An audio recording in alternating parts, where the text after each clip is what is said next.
तो hello guys, शुरू करेंगे नई वीडियो के साथ। कैसे हैं आप लोग?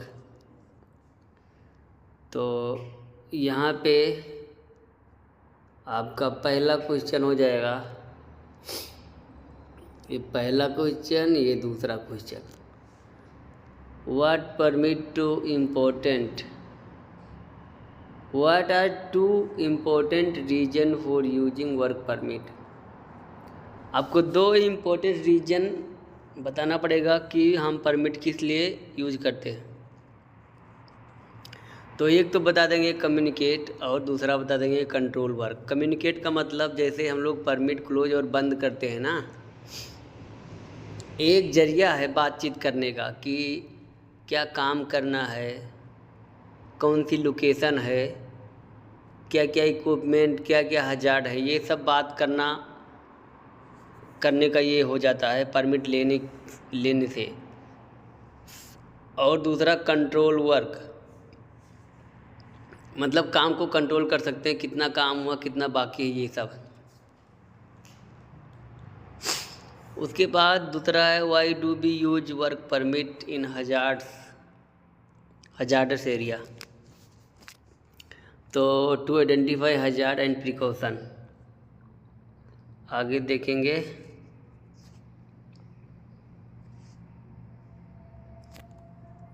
ये है 3 और ये है 4।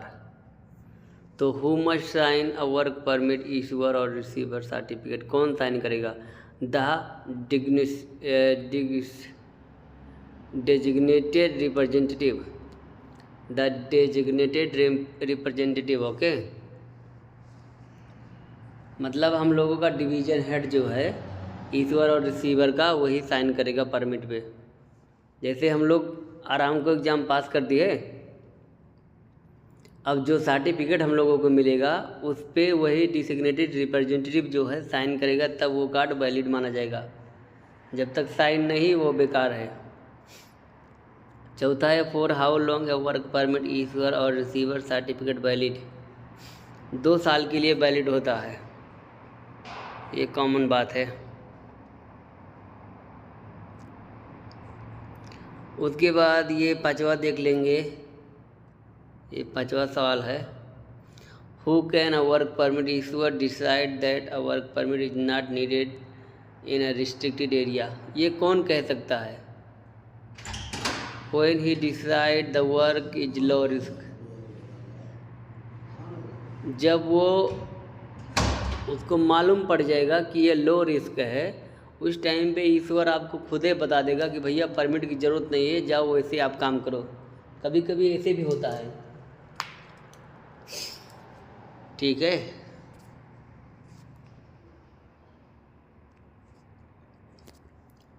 ये है 6 और ये है 7। Why do we use the work permit system. हम लोग वर्क परमिट सिस्टम क्यों इस्तेमाल करते हैं? To prevent incident. What does a restricted area requires. Restricted area में क्या रिक्वायरमेंट होती है? The work permit are issued. मतलब रिस्ट्रिक्टेड एरिया में वर्क परमिट इशू होना ज़रूरी है। Okay,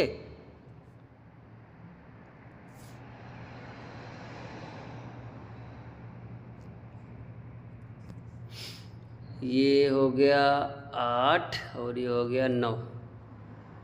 what was condition are work permit issued. क्या कंडीशन? स्पेसिफिक वर्क और स्पेसिफिक लोकेशन। देखो, स्पेसिफिक वर्क का मतलब कोई खास काम,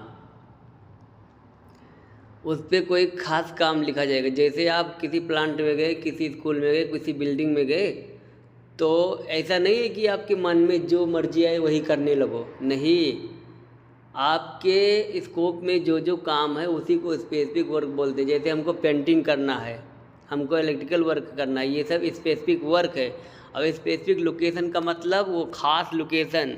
जैसे आपको बिल्डिंग नंबर 140 में काम मिला है, तो 142 में आप कदापि काम नहीं कर सकते, ठीक है। उसी को बोलते हैं स्पेसिफिक लोकेशन।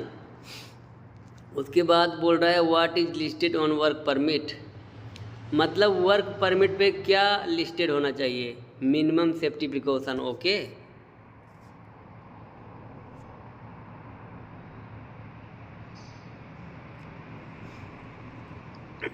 यहाँ पे हम इसको 10 मानेंगे, इसको 11। A specific area is not normally categorized as restricted. Who makes the final decision whether this area should be categorized as the restricted? कौन? प्रोपेनेंट मैनेजर। वही बताएगा कि ये एरिया रिस्ट्रिक्टेड है कि नहीं है, वही इसका ये बता सकता है। समझ रहे हो कि यहाँ पे परमिट की ज़रूरत नहीं है। Why is designated representative sometime use. क्यों? क्योंकि the issuer may be busy and need help. देखो अब ये डिसिग्नेटेड रिप्रेजेंटेटिव कौन है? जैसे अभी जो लोग काम कर रहे होंगे ख़ास तौर पे सऊदी अरबिया में, उनको मालूम होगा एक ईश्वर होता है और एक होता है मतलब एरिया सुपरवाइज़र। ईश्वर ने परमिट इशू कर दिया है, अब वो जो एरिया का उस एरिया का इंचार्ज रहता है, कभी कभी वो पूरी जिम्मेदारी ले सकता है, क्योंकि ईश्वर को बहुत काम रहता है, बहुत साइड पे जाके परमिट इशू करना रहता है। और उसके बाद हर एक एरिया में एक स्पेशल जो उसका सेक्रेटरी बोलते हैं ईश्वर का, वो असाइन करेगा एक आदमी को कि मैंने परमिट इशू कर दिया, तुम्हारी जिम्मेदारी है सब कुछ देखना। तो उसी को हम लोग बोलते हैं डिसिग्नेटेड representative. Okay,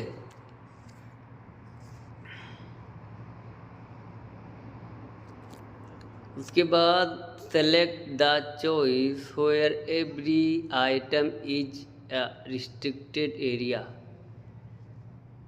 pump station, sewage plants and wells. ये वेल्स का मतलब जहाँ से गैस निकलती है, जहाँ हम लोग बोरिंग करके गैस निकालते हैं उसी को बोलते हैं। सुएज प्लांट हो गया, पंप एरिया, ये हमेशा रिस्ट्रिक्टेड माने जाएंगे, किसी के कहने से नहीं, ये हमेशा रिस्ट्रिक्टेड ही माने जाएंगे।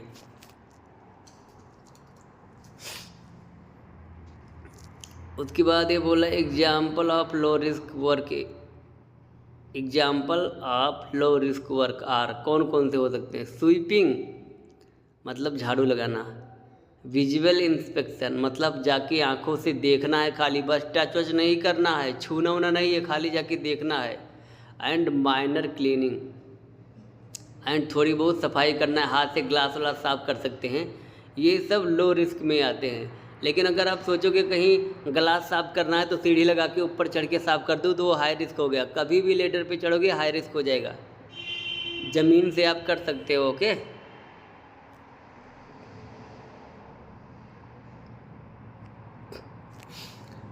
What is a work permit issuer responsibility for, किस लिए होती है? इक्विपमेंट और वर्क एरिया। ओके,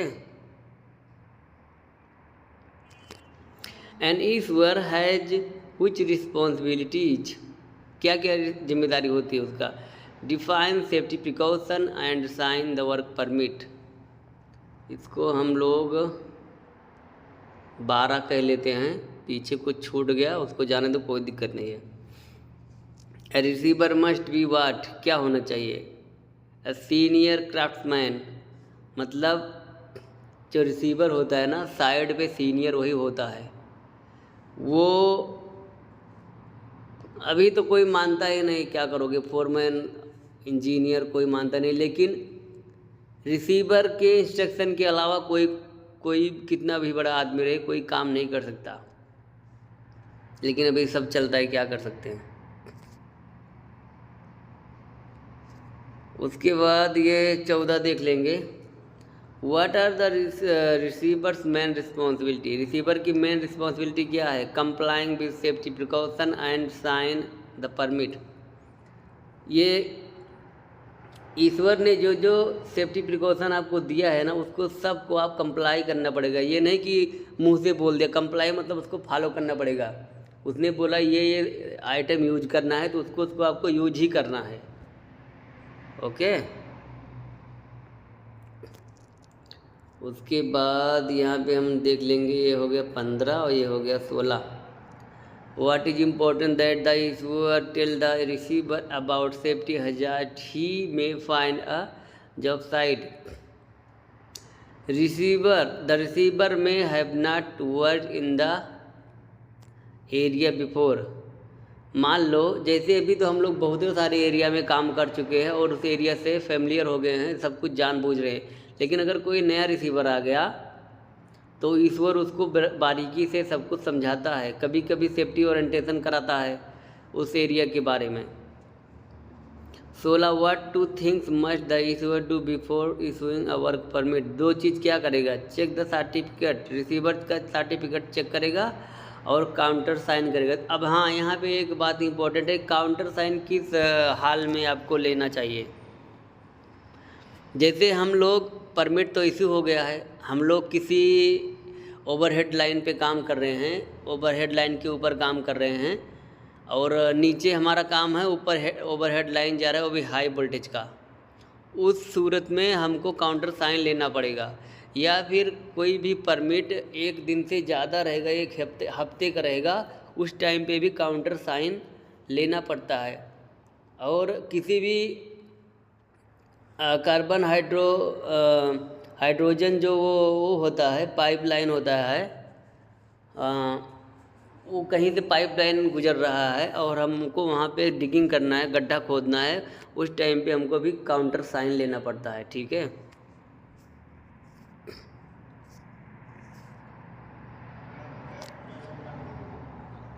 उसके बाद 18 और 19 What can the designated representative do? Inspect the work site. वो जाके आपका वर्क साइट को चेक करेगा। और 19 है What joint responsibility to issuer and receiver share? कौन सी? Share the safety share at the work site. Safety at the work site यार, D वाला मतलब what joint responsibility do issuer and receiver share. दोनों क्या share करेंगे एक दूसरे से? Safety at the job site, safety at the job site. उसके बाद इसको 20 मान लो, ये हो गया 20। तो who goes a joint sign inspection, कौन जाएगा जॉइंट साइन इंस्पेक्शन के लिए? इशूअर एंड रिसीवर जाएंगे, दोनों मिलके जॉइंट साइन इंस्पेक्शन के लिए। उसके बाद इसको हम मान लेंगे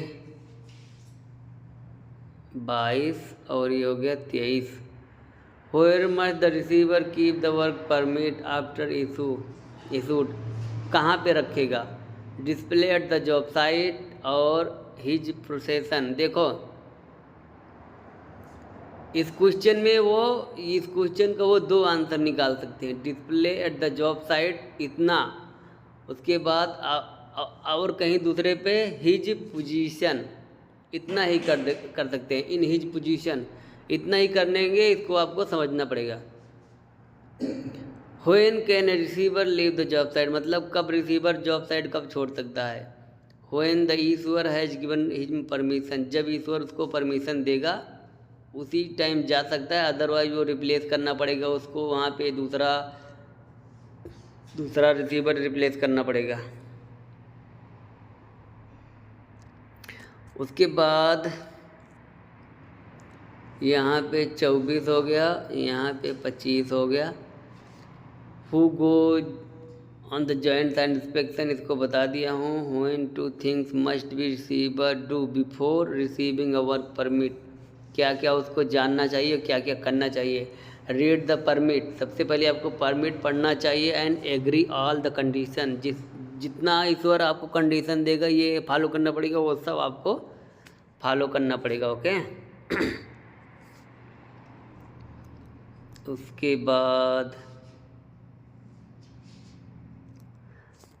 उसके बाद ये 26 मान लो। When should a fire watch be assigned, कब? Whenever a fire could occur, जब भी आप कोई हॉट वर्क करने जा रहे हो तब। ये 28 29 देख लेते हैं। When would the issuer check the मिक्सी और equipment had been properly prepared for the maintenance work during the joint site inspection. Okay, why do receiver go on the joint site inspection with issuer? किस लिए जाता है? To discuss hazard and risk, ये discuss करने के लिए जाते हैं.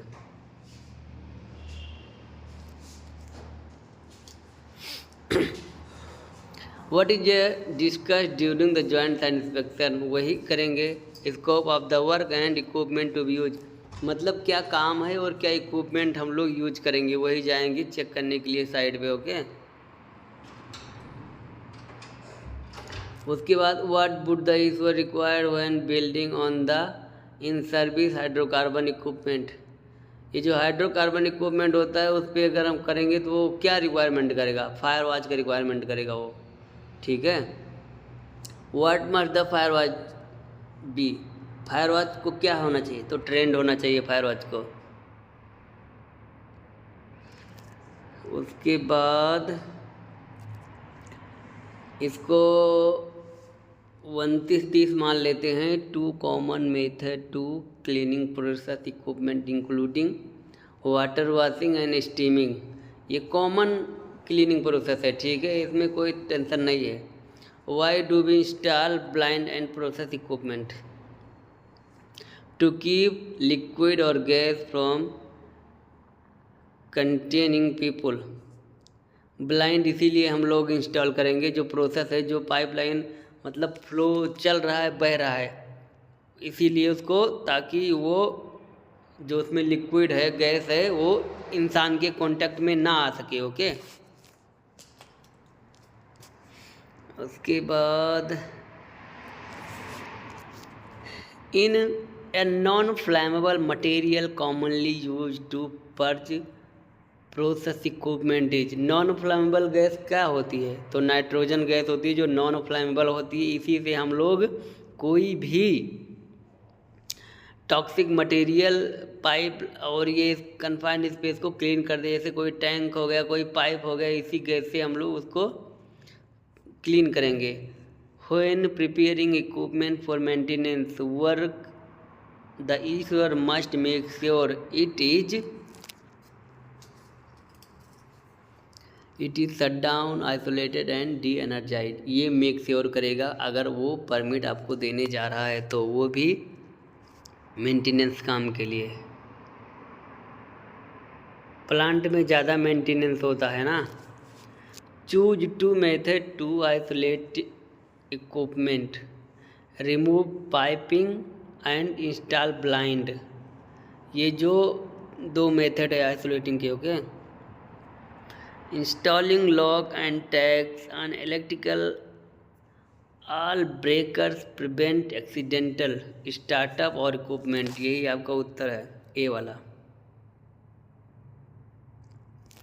Equipment is isolated to make sure it can not be startup, leak और कॉज इलेक्ट्रिकल शॉक. सी वाला.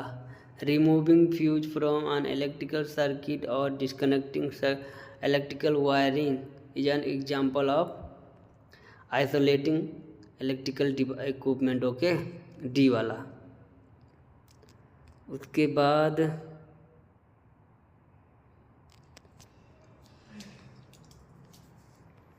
What happen to operation locks and tags installed on equipment when operators change shift. वो जब shift change करेगा तो वो जो की है ना, the key are usually transfer to the new shift. दूसरे नए शिफ्ट को आपको हैंड ओवर करना पड़ेगा.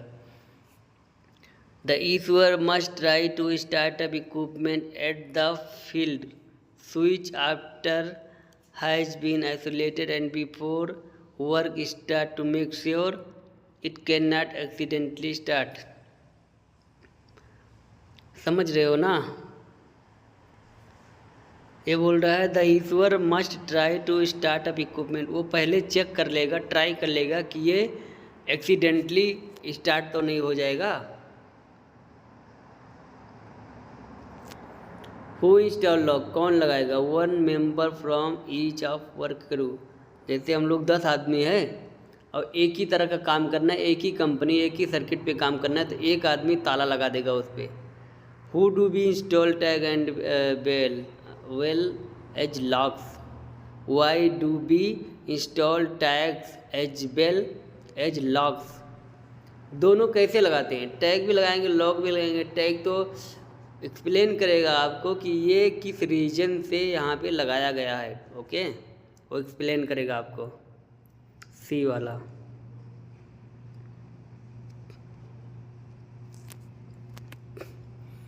A release of hazardous liquid or gases permit is required when pipe fitter open a line or install blind, okay।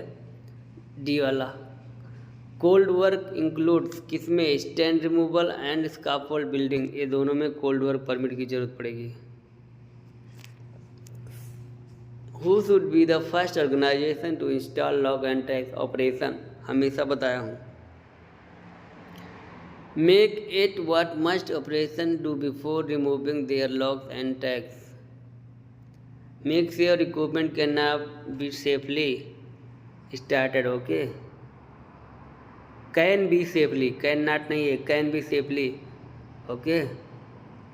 उसके बाद covering zipper और is required by which work permit? Hot work permit required है। The use of an air compressor in an operating area required which work permit? Hot work permit। उसके बाद choose 3 things you should check before issuing a release permit। Wind direction, अब देखो यहाँ पे important चीज़ आ गया है, मैं बताता हूँ। पहले विंड डायरेक्शन, आपको विंड डायरेक्शन, मान लो ये फ्लैंच है, इसको खोलना है और ये पाइप जा रही है, फ्लैंच है। अगर हवा इधर को बह रही है तो आपको इस साइड में खड़ा होना है, ताकि अगर कुछ गैस रिलीज हो तो इस साइड को हवा उड़ा ले जाए। मान लो अगर आप इस साइड में खड़े हैं तो हवा का रुख इधर को बहना चाहिए, नहीं तो वो जो टॉक्सिक निकलेगा डायरेक्ट आपके मुंह पे आएगा। पहला ये हो गया। ड्रेनेज होना चाहिए सुखाने के लिए, ठीक है। ये नहीं कि सारा कुछ बहने लगा और पूरे एरिया पे फैल जाए, ये दूसरा पॉइंट हो गया।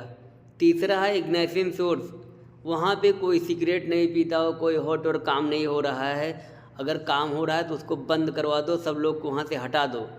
ये तीनों बहुत ज़रूरी है, ओके। उसके बाद इसको आप 31-32 समझ लेना, क्योंकि इसमें आपको डाउट हो सकता है, तो इसको आप 31 और 32 समझ लेना, क्योंकि इसमें डाउट हो सकता है आप पूछने के लिए। What is the difference between hot and cold work? तो वही hot use ignition source, hot में हमेशा इग्निशन सोर्स यूज होता है। उसके बाद बस इतना ही था।